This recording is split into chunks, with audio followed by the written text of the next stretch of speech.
A special thank you to each of our subscribers who make this channel possible. Here's today's story.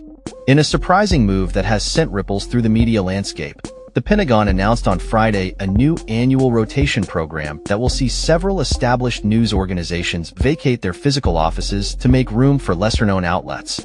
This decision affects major players such as NBC News, The New York Times, National Public Radio, NPR, and Politico, who will be replaced by outlets like One American News Network, The New York Post, Breitbart News, and HuffPost. The directive was communicated via a mass memo from Pentagon spokesperson John Oliot, without individual notifications, and is set to take effect in just 2 weeks. The announcement comes on the heels of the confirmation of Pete Hegseth as the new Secretary of Defense, a former Fox News host who has been a polarizing figure in American media and politics. The memo stated that the Pentagon press corps has enjoyed access to individual office spaces for over 50 years, providing a vital link to military and civilian leaders within the Department of Defense. However, this new rotation program aims to broaden access to the limited space available in the correspondence corridor to outlets that have not previously had the privilege of such access. NBC News expressed disappointment, stating that the loss of their broadcasting booth at the Pentagon, which they have utilized for decades, presents significant obstacles to their ability to report news in the national interest.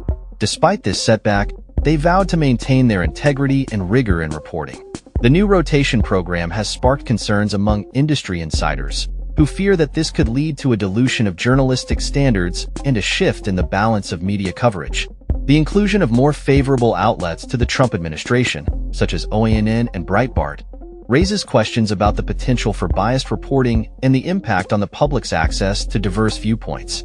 The White House has recently adopted a new media approach, welcoming bloggers, podcasters, and social media influencers into the press room in an effort to diversify the press pool. This move has been celebrated by some and criticized by others, who worry about the implications for traditional journalism. The affected outlets, particularly NPR and The New York Times, have voiced their concerns regarding the decision. NPR stated that this move interferes with the ability of millions of Americans to hear directly from Pentagon leadership, undermining their public interest mission. They urged the Pentagon to expand press office availability to ensure equal access for all outlets covering the Department of Defense. Similarly, The New York Times expressed concern over the expulsion of independent, fact-based news outlets from Pentagon press spaces, emphasizing the importance of thorough and fair coverage of the Department of Defense, which oversees a vast budget and military resources funded by taxpayers. HuffPost also expressed readiness to provide hard-hitting coverage if the administration seeks it. The Pentagon has not provided additional comments following requests for clarification on this decision. The implications of this rotation program remain to be seen as it unfolds, with many in the media industry watching closely to see how it will affect coverage of national security and military affairs moving forward. As the landscape of media continues to evolve, this shakeup at the Pentagon serves as a reminder of the changing dynamics between government and the press, particularly in an era marked by increasing polarization and scrutiny of media practices. That's all for this story. We upload videos every day covering many different subjects, so hit that subscribe button to stay informed. Thanks for watching.